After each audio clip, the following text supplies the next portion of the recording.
We had George Irish come to our class, who's the president of Hearst Media, and he was talking about San Francisco Chronicle and how they used to have 75 million before 2000 come from their recruitment ads, and then now it's down to something like 8 or 10 million.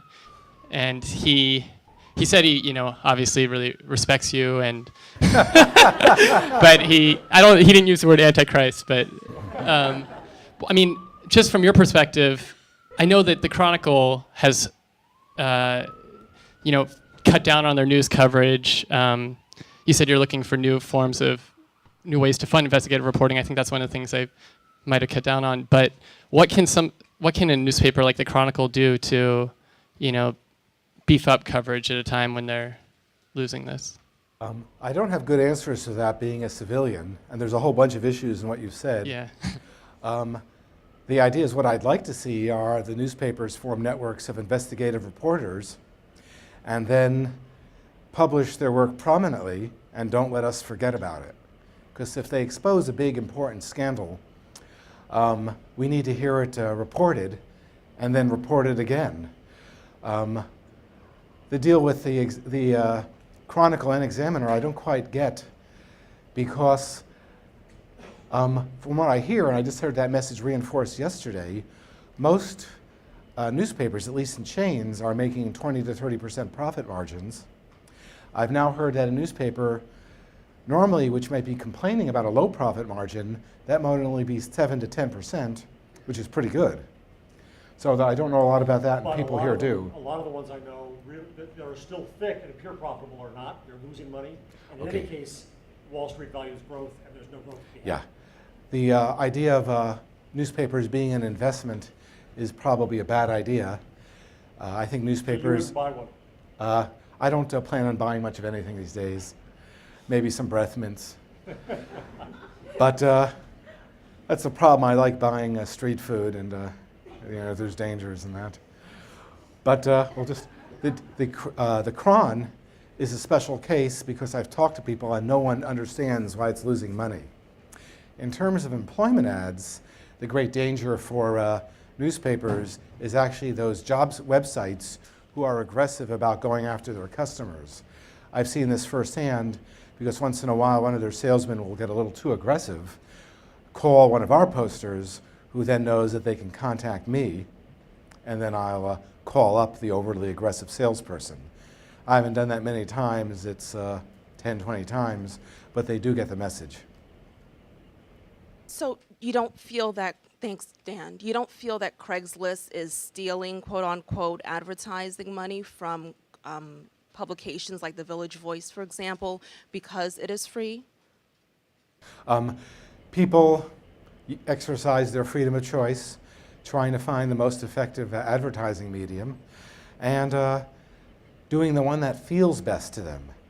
We do have this culture of trust thing going, again, because we follow through on what we feel are shared values, and that seems to work with people. Can I just ask one more quick question, please, Jeff? It's kind of related. So with regard to the fact that anyone can post any type of ad, this idea that major companies can post an ad, the fact that Craigslist is obviously self-governing, what are your thoughts regarding not having it self-governed so that people who really should be advertising are advertising as opposed to companies? I don't think I understand. Okay, so this idea that any civilian can post an ad leaves open the option for any company or anyone to post an ad on Craigslist. So do you think that, in essence, do you think that self-governing works? Okay. Self-governing for us does work. There are problems with it. The idea is that our self-governance mechanism is basically the flagging system. If you see an ad that's wrong for whatever reason, you can flag it for removal. If other people also vote for its removal by flagging, then the ad is removed automatically. And frankly, we have tools which can see what's going on and then go, and then act further on that. The deal is it's a flawed mechanism. Sometimes overly aggressive commercial advertisers will overdo it. Sometimes people will attempt to harass others or commit crimes on our site, and yet the deal is that we try to keep that to a minimum. We need to do a better job of it. There was this guy who commented on our flagging mechanism, Winston Churchill, when he said that democracy is a lousy form of government, but it's the best we've tried. And so far we're trying to make it better. We don't hear many suggestions for making it better, but we are listening. My very quick Craigslist story. My elderly parents recently found a nice new apartment through Craigslist. Thanks. How many people can thank Craig for finding an apartment? Cars? In New York. Dates? Dogs? Okay. Okay. Dogs, dates, what's jobs. In my case, the bad news is they're moving in around the corner from me.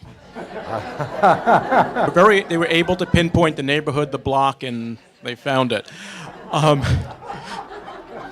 But my question is, you're talking about the various ways you're looking to support journalism. I realize things are in the early stages, but is it possible that you would use Craigslist as a platform for journalism, whether it's crowdsourcing projects, introducing of journalistic tools, et cetera? Or is it going to be a church and state thing for you? Currently, with Craigslist news, it's a church-state thing. I would like to find something good, some way of presenting some, let's say, local news in an honest way that would work. At this point, that's purely a fantasy of my own, not Craigslist. Maybe something will come out of the Berkeley Center for New Media. Well, we can talk about that. Yeah, and without commenting specifically on the tragedy of proximity, there's a reason I live 2,500 miles from here. Craig's from New Jersey. Thank you. Oh, good hair. Beard, too. We can be brothers.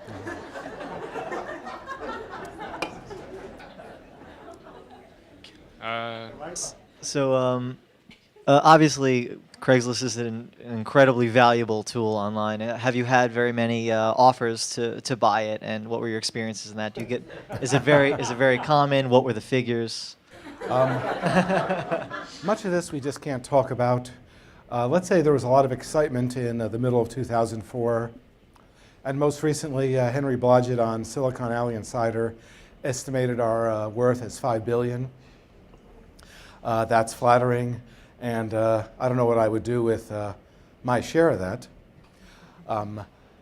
Basically, again, once you make enough and can provide for your future, what's the point? Jim and I know some of these guys like Larry and Sergey and so on. Jim points out that they're not happier than any of us, and they got to travel with bodyguards since, let's say, a $10 million ransom is nothing to these guys. So they find it's a big burden. So it sounds like a very modest mission that the company has. I mean, can you talk about how big is it anyway, and kind of what is the MO, I guess? There's 25 of us. We're currently in an old home in the on a commercial strip in the inner Sunset neighborhood of San Francisco. We need to find better offices because they're a little cramped now. But You should check Craigslist. well, we have tried that. The thing is, we want to stay in the neighborhoods, but we've been looking for a few years, can't find anything because we want a fair amount of office space, like a big office space, just can't find it. And who knows, I'm told there's a place I got to also look at. But again, I act as a customer service rep. I'm not in management at all, so I've deliberately put myself on the purely on the worker level for what that's worth.